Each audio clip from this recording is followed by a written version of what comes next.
Our headlines today. King Charles postpones all his official engagements for today as a result of side effects of his ongoing cancer treatment. The King is back at Clarence House and will spend the weekend privately after cancelling today's trip to Birmingham. US Vice President J.D. Vance and his wife Usher prepare for a frosty reception in Greenland after Donald Trump repeated his threat of taking control of the island. We're in Scunthorpe, where thousands of workers are worried for their future as British Steel considers closing 2 blast furnaces. Good morning. With gas and electricity bills rising again for millions of households next week, new figures reveal how many are falling into fuel poverty. I'll have all the details. Good morning. In sport, it's another Champions League comeback and a stunning one as Chelsea beat Manchester City 3-0 in their women's quarter-final second leg to turn the tie around and so book their place in the semi-finals. And we find out why more people are searching for buried treasure, with metal detectorists now responsible for 95% of archaeological finds.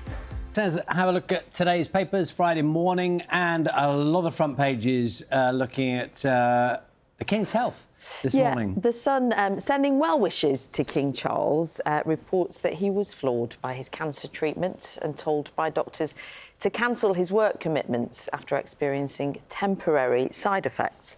Let's have a look at the Times, also including this picture of the King leaving Somerset House. That was on Wednesday. It says that a planned state visit in Italy next month will still go ahead. The Mirror, meanwhile, quotes a royal source who described the setback as a minor bump in the road.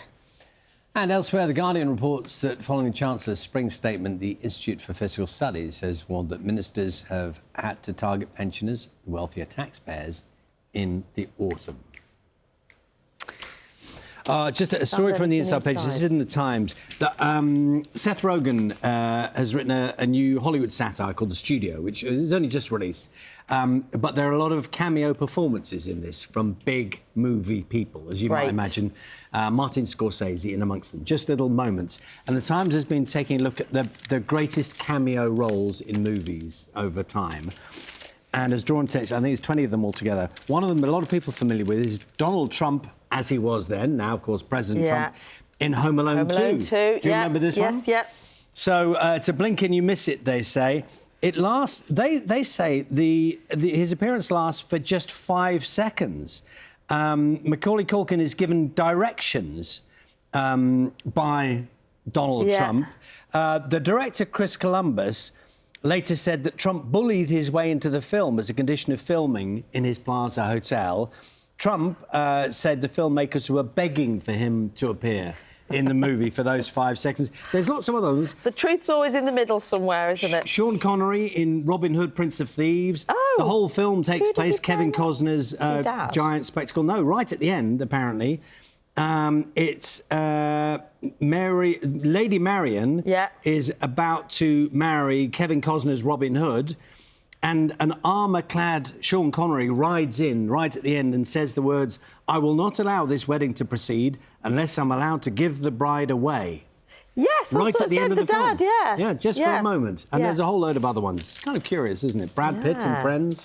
Yes. There's lots of them. Alfred Hitchcock pops up in a lot of his own movies, doesn't he? Yeah, just disappearing at the background.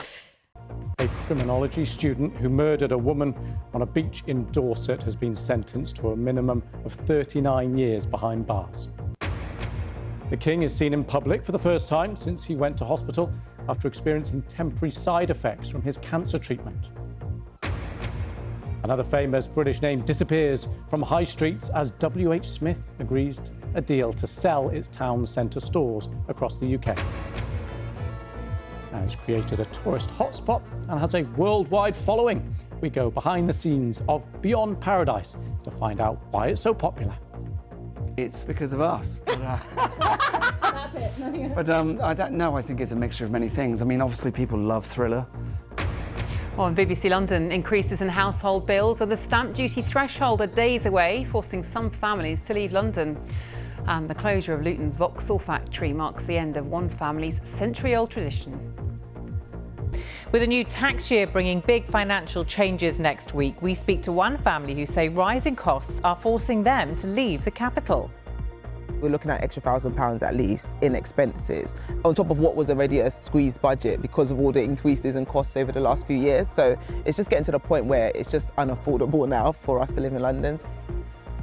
We'll be answering your questions on what the changes will mean. Also on the programme, residents living next to a huge Surrey sinkhole that appeared last month can return to their homes, but some families face a longer wait. Plus, tomorrow, Londoners will witness a partial solar eclipse. I'm at the Hampstead Observatory to find out how we can view it safely. and boxing and breaking the fast. We join the Muslim boxers marking the holy month of Ramadan together.